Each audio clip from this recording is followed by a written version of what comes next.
नमस्कार, मनी 9 पर आपका बहुत बहुत स्वागत है। एसबीआई फंड्स मैनेजमेंट, जिसे आप एसबीआई म्यूचुअल फंड या एसबीआई एएमसी के नाम से भी जान सकते हैं, उसका आईपीओ आ रहा है। तो इससे बढ़िया मौका क्या हो सकता है। हमारे साथ खुद कंपनी के मैनेजमेंट है बातचीत करने के लिए। हमारे साथ कंपनी के deputy CEO mister DP Singh हमारे साथ बातचीत करने के लिए मौजूद हैं। बहुत शुक्रिया सर अपना समय देने के लिए। थैंक यू सर, मेरा पहला सवाल यही है कि ये आईपीओ पूरी तरह से ओएफएस है, इसमें कोई भी ऐसे फंड्स नहीं है जो एसबीआई फंड्स के पास आ रहा है, यानी कि आपको पूंजी की ज़रूरत नहीं है। तो अगर पूंजी की ज़रूरत नहीं थी तो फिर ये आईपीओ लाने की क्या वजह थी, क्या मोटिव है इसके पीछे? देखिए, इसमें बेसिक मोटिव यही है कि पहले तो ये दो शेयर होल्डर्स हैं, ये वो उनकी तरफ से अपना अपना शेयर होल्डिंग बेचा जा रहा है ताकि वो अपनी वैल्यूएशन को मोनेटाइज कर सकें। परंतु उनको भी पैसे की ज़रूरत नहीं है, जैसे हमें पैसे की ज़रूरत नहीं है। परंतु एक ये है कि मार्केट में एक ये भावना है कि जितनी भी अच्छी कंपनीज हैं उनको पब्लिक होना चाहिए ताकि लोगों का जो कंट्री में वेल्थ क्रिएशन हो रहा है किसी भी तरह से बिजनेसेस में, सबको भागीदार बनना चाहिए। And in any case there is a dearth of good companies in the market. और पिछले कुछ समय पे तो पिछले 6-8 महीने से आपने देखा होगा कि आईपीओ मार्केट बिल्कुल ड्राई हुई है। तो उसमें ड्राइनेस को ख़त्म करने के लिए किसी अच्छी कंपनी को आना ही पड़ेगा। एंड गवर्नमेंट भी ये चाहती है कि अच्छी कंपनीज आएँ, मार्केट कैप बढ़े, कंट्री के मार्केट कैप को एक बहुत बड़ा पैरामीटर माना जाता है कि ये कंट्री कहाँ पे खड़ा है। तो उसके लिए वो एक जो ये मैक्रो व्यू है उसकी वजह से था नंबर एक। और दूसरा है कि valuation market should give the discovery price, otherwise तो एक मैथमेटिकल एक्सरसाइज होती है वैल्यूएशन जानने के लिए। जब आप पब्लिक में चले जाते हो तो government gives you thumbs up और thumbs down, sorry public gives you thumbs up और थम्स डाउन। तो वो उसके लिए एक ज़रूरी था कि एक अच्छी कंपनी, हमें लगता है कि हमारी कंपनी पिछले बहुत वर्षों से वेल्थ क्रिएशन में बहुत अच्छा काम कर रही है और लोगों को उसको भागीदार बनाना है ताकि लोगों को लगे कि हम इसके मालिक हैं। तो वो उस तरफ एक ये कदम है। और ताकि एक गवर्नेंस भी और बढ़ती है कि आपको पूरे पब्लिक, जब आप पब्लिक के उसमें फोकस में होते हो तो आपका ऐसा नहीं है कि हमारे गवर्नेंस प्रैक्टिस ऑलरेडी अच्छी नहीं थी। और let it go public, when we are confident, let it go public, let people ask us question. तो we are throwing our self in that. Super. तो आपने नंबर्स की बात करी सर, तो वैल्यूएशन जब हम बात करें तो जब आप स्टॉक मार्केट में आते हैं तो बाकी लिस्टेड पेयर्स, उनके हिसाब से वैल्यूएशंस को देखा जाता है। मोस्टली देखा जाए तो एवरेज जो वैल्यूएशंस हैं उसके हिसाब से ही आपने अपने आप को वैल्यू किया है, वहीं पे आपने वैल्यूएशन सेट किए हैं। आपके साथ अच्छी बात यह है कि आप इंडिया की सबसे बड़ी एएमसी हैं, क्योंकि जब कोई आईपीओ आता है तो सबसे बड़ा सवाल यही होता है कि पहले से लिस्टेड कंपनियां हैं तो फिर मैं ये जो लिस्टेड कंपनी आ रही है उसमें पैसा क्यों लगाऊं। तो आपके साथ सबसे बड़ा एडवांटेज है, आपके पास एसबीआई का पेरेंटेज है और आप सबसे बड़ा एयूएम आपके पास है, आप सबसे बड़ा एएमसी हाउस हैं। लेकिन यहाँ से फॉरवर्ड लुकिंग देखा जाए तो आपको प्रीमियम क्यों मिलेगा और कैसे मिलेगा, उसके लिए आपने क्या प्लान किया? वैल्यूएशन प्रीमियम हमें इसलिए मिलेगा क्योंकि एक तो सबसे बड़ा फंड हम हैं ही हैं, सबसे बड़ा डिस्ट्रीब्यूशन नेटवर्क हमारा है, और दूसरा जो हमारा पेरेंट बैंक है उसकी जो सोच है वो दूसरे बैंकों से बड़ी हटके है। कोई भी बैंक ऐसा नहीं है जो आज की डेट में ये सोच के कि मेरे को निवेशक की वेल्थ क्रिएशन करनी है और एक इस तरह से करनी है ताकि उसको रिस्क ज़्यादा ना लेना पड़े। तो वो जो सोच है और जो हमारे पास डाटा है कि जैसे हमने पहले आपको बताया कि स्टेट बैंक ऑफ इंडिया सबसे बड़ी पहली बात तो ये कि वो एक्सक्लूसिवली रिटेल नेटवर्क से सिर्फ एसबीआई म्यूचुअल फंड बेचेगा। और उसकी कोई भी प्रोडक्ट ऐसे नहीं है कि हर एक चीज़ बेच देते हैं। कोई भी फंड जब हम कोई स्कीम लेके जाते हैं स्टेट बैंक के पास तो there is a committee who looks at the risk appetite of the normal customers और द स्कीम का ऑब्जेक्टिव देख के जब मैच होते हैं तो उसको अप्रूव किया जाता है। And this approval process is goes as high as MD of State Bank of India. Okay. तो वो अप्रूव करते हैं कि ये स्कीम बेचनी है, ये स्कीम नहीं बेचनी है। तो वो जो एक सिस्टम हमने वहाँ पे क्रिएट किया है उस चैनल में, उसकी वजह से हमें लगता है कि 2,60,000 करोड़ का स्टॉक है। अगर मैं 1 मिनट की मान लूँ कि एक साल में कुछ हो ना, मार्केट 10% रिटर्न दे दे तो भी उस चैनल से मेरा 25,000 करोड़ का बढ़ जाएगा। तो वो जो मोट है ना वो किसी के पास नहीं है। Exactly. That the brand value, knew when ever new customers come in the market, तो पहली हमें सब पता है कि सारे म्यूचुअल फंड इक्वली रेगुलेटेड है, इक्वल रूल्स हैं सबके लिए जी। और जो ब्रांड की वैल्यू है, जो गवर्नेंस की वैल्यू है, उसके ऊपर हमारे पास जो नंबर आ सकते हैं उसका एक प्रीमियम हमें मिलेगा। क्योंकि हमारा रीच, हाँ। हमारा ब्रांड, हमारा रीच, हमारा ट्रैक रिकॉर्ड, वो जो तीनों चीज़ें हैं ना, उसकी वजह से हमें पूरा विश्वास है कि मार्केट या इन्वेस्टर्स को वैल्यू करेंगे। इन्वेस्टर्स की बात को आगे और बढ़ाऊं तो आपने एक प्री आईपीओ राउंड भी किया, आपने कुछ 1655 करोड़ रुपए जुटाए भी, आपने higher end of the band उसको प्लेस किया है बड़े बड़े जो मार्की इन्वेस्टर्स हैं उनके साथ। अच्छी बात है कि हायर बैंड पे किया, भरोसा बढ़ता है, लेकिन उसके साथ साथ ये भी लगता है कि अगर हायर बैंड पे दे दिया तो क्या टेबल पे कुछ बचा नहीं बचा है? जो रिटेल इन्वेस्टर आएगा उसके लिए कुछ टेबल पे है बचा हुआ? देखिए, ये जितने भी मार्केट इन्वेस्टर हैं जिन्होंने हायर बैंड पे पैसा लगाया है, वो इन्वेस्टर हैं जो कि मार्केट के बारे में अच्छी तरह से जानते हैं। उनको ये भरोसा है कि इस वैल्यू के बाद पैसा बनेगा। तो this gives a certificate to a retail investor who doesn't have the capability to do the analysis. ये जितनों बंदों ने पैसा लगाया वो सारे जो है कि पूरे एनालिस करने में माहिर हैं, जिनके पास अपनी अपनी टीम्स हैं जो माहिर करती है, एक्सपर्टीज़ है देखने की। अगर वो ज़्यादा मार्की नेम्स आके हमारे पास पैसा लगाते हैं तो that gives a indication to the market that there is a inherited value in this particular stock. आप मार्केट लीडर हैं सर एयूएम के हिसाब से, क्योंकि नंबर 1 आप एएमसी हैं तो एयूएम में भी आपकी पकड़ होगी।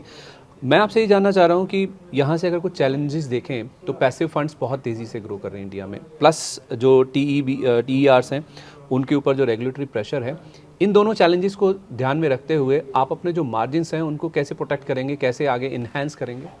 देखिए, जहाँ तक पैसिव और एक्टिव है, दोनों साथ के साथ चल रहे हैं, और हमें एवरेज मैसेज देखना पड़ता है।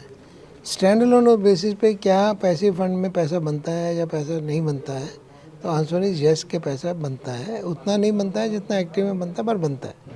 And it's not the person और the organisation has to put money in ETF, they will put money in ETF only, they will not come to active. और जो एक्टिव में हैं वो पैसिव में जा सकते हैं, पर पैसिव वाले एक्टिव में, क्योंकि वो 70-80% लोग ऐसे हैं जो कि फिड्यूशरी कैपेसिटी में काम करते हैं। प्रोविडेंट फंड, ईपीएफओ की बात नहीं कर रहा, और दूसरे प्रोविडेंट फंड ट्रस्ट हैं या किसी का ट्रेजरी मनी है, तो उनका रिस्क एपिटेट उस तरह का नहीं होता जो कि एक आम व्यक्ति अपना रिस्क ले सकता है। तो वो तो एक निश है, वो बढ़ती रहेगी उस हिसाब से। पर अगर आज की डेट में मैं पूरा पैसिव फंड्स का स्टॉक देख लूँगा जितना भी है 9 लाख 10 लाख करोड़ का, तो उसमें से 70% पैसा जो है उन ऑर्गेनाइजेशन का who are working in fiduciary capacity, या प्रोविडेंट फंड का है, या ऐसा है जहाँ पे ये है कि इसके अलावा करना ही नहीं है। तो जैसे जैसे मार्केट बढ़ेगी, इंडेक्स फंड बढ़ेंगे, और पैसे में भी ऐसा नहीं है कि मार्जिन नहीं है। जो मेन लाइन फंड है उनमें मार्जिन कम है, जैसे निफ्टी 50 ETF हो गया या सेंसेक्स ETF हो गया। बाकी सारे ETF में 15 से 20 पैसे बनते हैं। इंडेक्स फंड में भी इतना पैसा 25-30 पैसा बनता है। तो उसके जो फंड होते हैं उसमें भी पैसा बनता है 15-20 पैसा। और उसके अलावा अगर हम देखें कि ये तीनों अगर निकल जाते हैं तो उसके बाद इंडेक्स फंड आ जाते हैं, तो इंडेक्स फंड में कम से कम 30 से 35 पैसे बनते हैं। उसके अलावा कमोडिटी बेस्ड जो हमारे स्टॉक जैसे गोल्ड फंड हो गया, सिल्वर फंड हो गया, वहाँ तो उतना ही पैसा बनता है जितना एक इक्विटी फंड में बनता है। तो इसके लिए कोई वो कि बहुत ज़्यादा मार्जिन आ गया, TER या BER जो भी हुआ है, it's same what it was for the last so many years. If we are managing higher volumes and lesser BER, which also, and the distribution cost is also as a percentage to BER only. So I don't think there is a problem, but it's not that big a problem that will not be able to grow. ठीक है। SBI sir बहुत मजबूत parentage है आपके पास, बहुत बड़ा customer base है उनका। आप केवल 55 लाख के आसपास, जैसे आपने कहा भी कि 55 लाख के आसपास ही आप वहाँ से अभी ले रहे हैं। ह्यूमंगस स्कोप है वहाँ से अपने कस्टमर्स लेने का। इसी के लिए प्रीमियम मिलेगा। तो एक ये पॉजिटिव है सर।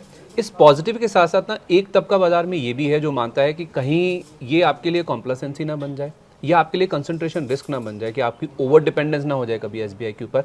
आप अपने आप को डाइवर्सिफाई कैसे कर रहे हैं, वो भी थोड़ा अगर एक्सप्लेन करें। पहले तो यही डर कि हमें कॉम्प्लेसेंसी ना हो जाए, इसी को देखते हुए हम पब्लिक में आ रहे हैं। तो पब्लिक हमें कॉम्प्लेसेंट होने नहीं देगी। बिल्कुल, क्योंकि markets are ruthless, they reward you also and they punish you more badly than they reward you. Exactly. अगर हम काम नहीं करेंगे, हम आगे नहीं बढ़ेंगे, तो मार्केट हमें करेगी। तो एक जो एक वो स्टिक है ना उसकी मार्केट की, वो हमारे ऊपर रहेगी। ये मैं इसका जवाब इसलिए देना नहीं चाहता कि आप आईपीओ में क्यों आना चाहते हैं, पर ये भी एक तो that's one thing. And second, ये जो ग्रोथ ट्रैजेक्टरी है ना हिंदुस्तान में, वो बहुत बड़ी है। 6 करोड़ इन्वेस्टर सिर्फ है म्यूचुअल फंड इंडस्ट्री में, out of 140 crore. Out of 140 crore. 6 crore, चलो 140 करोड़ में 50 करोड़ तो हैं जो टारगेट ऑडियंस हैं, जिनके पास कुछ ना कुछ सरप्लस है। उसका 12% अभी 10-12% आपके पास है, तो आप देख लो कि मार्केट कैसे पड़ेगी। तो जैसे जैसे जीडीपी ग्रो करेगा, जैसे जैसे हमारा देश आगे बढ़ेगा और जैसे जैसे फाइनेंशियलाइजेशन होगा सेविंग्स का और ज़्यादा, आप इस अपॉर्चुनिटी को कैसे ग्रैब करने की ओर बढ़ रहे हैं? क्या प्लान है, स्ट्रैटेजी क्या है? स्ट्रैटेजी सर, एक तो सबसे बड़ी स्ट्रैटेजी वही है कि हम स्टेट बैंक के थ्रू या और बैंकों के थ्रू, अभी हम दूसरे ये भी देखते हैं कि स्टेट बैंक को तो चलो एक हो गया, जितने पब्लिक सेक्टर बैंक्स हैं उनके पास बहुत बड़ा एक कस्टमर बेस है। वो उन बैंकों ने अभी तक डिस्ट्रीब्यूशन का डी भी नहीं पे भी नहीं है, वो उनके साथ हम स्ट्रेटेजिक टाइप करना चाहेंगे। क्योंकि एक नई कंपनी बना के उनके पास दो तरीके हैं, या तो डिस्ट्रीब्यूशन एग्रीमेंट कर लेंगे। देखो जो बैंक का एक कस्टमर है उसको इन्वेस्टमेंट प्रोडक्ट तो चाहिए ही चाहिए, this is necessary. Exactly. Now the banker can distribute, banker can have a manufacturing house of its own like SBI has SBI AMC, or they leave it, or they do the strategic tie-up with some big player like us. Strategic tie-up का मतलब ये होता है कि हम इकट्ठे काम करें उनके कस्टमर के साथ, उनकी ज़रूरत के हिसाब से। जो जो भी हमने स्टेट बैंक में किया है हम उस बैंक में करें, डिजिटल सारा करें। तो वो हमारा विचार ये है कि हमारा विचार यही है कि हम उसके हिसाब से काम करेंगे। ओके। एआई बहुत रैपिडली ग्रो कर रहा है सर। एआई का फ़ायदा भी है कि आप उसका अच्छा इस्तेमाल भी कर सकते हैं, और एआई के कुछ रिस्क भी हैं, कुछ चैलेंजेस भी हैं। आप इसे as a positive, as a growth tool के तौर पर देख रहे हैं? अगर हाँ, तो उसकी क्या तैयारी है? एआई को आप कैसे अपने पूरे सिस्टम में देखिए, फिट इन हमारे में ना हमें समझना चाहिए ऑल द बिजनेसेस विद, जहाँ पे 95-97% जो बिजनेस है आपका डिजिटल टूल से आ रहा है, तो ये become more of a tech company than a finance company, right.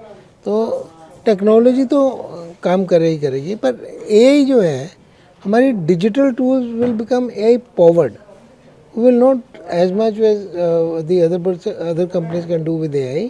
क्योंकि हमारा ये चीज़ है कि हमारे जो इन्वेस्टर हैं उनके बारे में हर तरह की नॉलेज होना, कि वो कितने मतलब बाकी फंड हाउस में के बाकी एसेट्स कैसे हैं। तो what ever will do it will be AI powered, not AI product. तो वो एआई एक बहुत बड़ा एक अपॉर्चुनिटी है, और उसके ज़रिए से क्या होता है, पहले टेक्नोलॉजी से कैपेसिटी बढ़ी। If we were able to serve 10 people, we started serving 1000 people with the help of technology. Scale मिल रहा है, स्केल जो बनता है। और अभी क्या होगा, अगर हम अभी इसको एआई को लेके जाएंगे, जो कैपेसिटी 10x हुई थी from physical to digital, will further go by 10-12 times, क्योंकि कैपेसिटी इतनी बन जाएगी, मेरे को बना बनाया सब कुछ मिलेगा, which is the target audience, उसको कैसे करना है। तो एक efficient use of AI can help me see upgrading the capacity of our own company and as well as the distributors. We have to provide them tools. जैसे हमने बताया कि हमारा इन्वेस्टअप है, it has become AI powered now. ना उसका क्या है कि अगर आप उसको डाउनलोड करके देखोगे तो आपको बताएगा कि आपका ये फंड इतनी देर से आउट परफॉर्म कर रहा है या अंडर परफॉर्म कर रहा है, और what should be your strategy. वो सजेशन देगा उसको। तो सजेशन मानना ना मानना आपका काम है, but this is what the model tells कि हमें क्या करना है, क्या नहीं करना है। तो ऐसे एआई यूज़ केसेस हम करेंगे, but going forward things are evolving in mutual fund business, things will further evolve, then will see how to take it forward. Growth बहुत अच्छी है, आप अपॉर्चुनिटी को ग्रैब करने के लिए कदम भी उठा रहे हैं। एक बीच में कहीं रिस्क अगर छोटा सा कोई आता है ना, तो वो है मिस सेलिंग का। उस मिस सेलिंग का ये जो चीज़ है, या एक जो बर्डन है, उस चीज़ से आप अपने आप को कैसे दूर रखेंगे या फिर कैसे बचा के रखेंगे? देखिए, दो चीज़ें होती हैं, एक मिथ, एक रियलिटी। मिथ इज़ कि मिस सेलिंग होती है, रियलिटी इज़ कि उसको मिस सेलिंग नहीं कह के these are the narrative which are created over the period of time, and we are in such a business till the time market is going up, nobody calls it a mis-selling. The exactly. So but मैं ये नहीं कह रहा कि गलत है, पर miss selling अगर मैं ये leave side the lighter part the अगर मैं आंकड़ों के हिसाब से जाऊँ तो पिछले एक साल में जैसे स्टेट बैंक ऑफ इंडिया के एक उदाहरण हो, लाइफ भी SBI लाइफ भी बेचते हैं, जनरल इंश्योरेंस भी बेचते हैं, कार्ड्स भी बेचते हैं, म्यूचुअल फंड भी बेचते हैं। इन चारों में अगर मिस सेलिंग की सबसे कम कंप्लेंट आई है तो वो म्यूचुअल फंड बिजनेस के लिए आई है। As a number to the total complaints, if we are serving 1,000 people, then maybe there could be 1 or 2 complaints. That is the kind of number which is being seen by us. और miss selling मैं इसको नकारता नहीं हूँ कि miss selling बिल्कुल नहीं होती है, होती होगी, बट ऐसा कोई अलार्मिंग चीज़ नहीं है जिसकी वजह से हमें सेंट्रल लेवल पे कोई बहुत बड़ा एक्शन लेने की ज़रूरत है। एक आखिरी क्वेश्चन आपसे सर, अमुंडी जो कि आपके पार्टनर हैं, लॉन्ग टाइम से आपके साथ हैं, आप और आप मेरा मतलब है SBI एज अ पेरेंट, और अमुंडी ही अपना स्टेक बेच रहे हैं, तो 10% के आसपास इक्विटी ऑफलोड हो रही है, लेकिन सेबी के नॉर्म्स है कि 25% उसको करना चाहिए, तो उसके लिए क्या आपका पूरा प्लान है? कैसे आप 25% जो मिनिमम पब्लिक शेयर होल्डिंग है वहाँ तक पहुँचेंगे? और दूसरा, उसमें आप ज़्यादा बेचेंगे या अमुंडी, या over the next few years Amundi का कोई ऐसा प्लान है कि वो निकलना चाहते हैं, या वो लॉन्ग टर्म पार्टनर हैं और बने रहेंगे? देखिए, पहली बात तो जो last question, Amundi was a long term partner, is a long term partner and will continue to remain a long term partner. जिस हिसाब से उनकी बॉडी लैंग्वेज, जिस हिसाब से वो एक्टिवली मैनेज करते हैं और जिस हिसाब से वो हमें हेल्प करते हैं या हम उनको हेल्प करते हैं, the way we are working together, there is no reason to believe that they will like to go from here. और दूसरा सवाल उनका ये है कि ये जो बेचा है पैसा, जो उन्होंने शेयर बेचा है, let me be confess it, they were very reluctant seller. वो ये बेचना भी नहीं चाहते थे। ओके। वो उनका था कि मेरी वैल्यू इतनी बन रही है, why should I let it go. But in the macro scheme of thing, in the overall scheme of thing, कि जब हमने बताया कि देश की ये ज़रूरत है हिंदुस्तान में कि अच्छे कंपनी को मार्केट में आना ज़रूरी है, and SBI is also taking a plunge because of that objective, they immediately agreed and they did.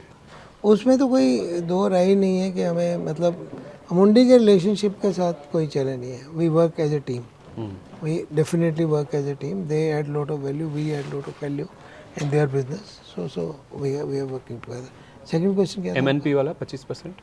हाँ, वो 25% वाला तो कोई इशू बहुत कम है, क्योंकि देखो एज पर सेबी नॉर्म्स, जो नई नॉर्म्स आई हैं, अगर आपकी वैल्यूएशन 1 लाख से ऊपर है जी, तो आपको 6,500 और 2.5% ऑफ वो करना, वो तो हमने कर दिया, और उसके आगे 5 साल में 5% और करना है, तो हमने 10% ये किया, 2% ऑलरेडी एम्प्लॉइज को अलॉट किया हुआ है, which is considered as the floating this thing. तो 3% और करना है 5 साल में, तो 5 साल में 3% करने आएंगे, कभी भी हो जाएगा, कोई इशू नहीं है उसमें। उसके बाद अगले 5 साल में 10% और कर, 25%। तो वहाँ पे पहुँचने के लिए हम 2036 में वहाँ पहुँचेंगे, अभी हम 2026 में, तो 2036 में जब वहाँ पहुँचेंगे तब देखेंगे क्या क्या, तब तक अमुंडी क्या होगा और SBI म्यूचुअल फंड क्या होगा, और who will like, but I am sure Amundi will like to continue as a long term partner, क्योंकि there is no reason for them not to be. And second, उसमें क्या है, one is कि उनके पास कोई रीज़न नहीं है, दूसरा है उनको पता है कि जो ब्रांड आज की डेट में SBI के नाम की वजह से उनको मिलता है और कोई मिल नहीं सकता।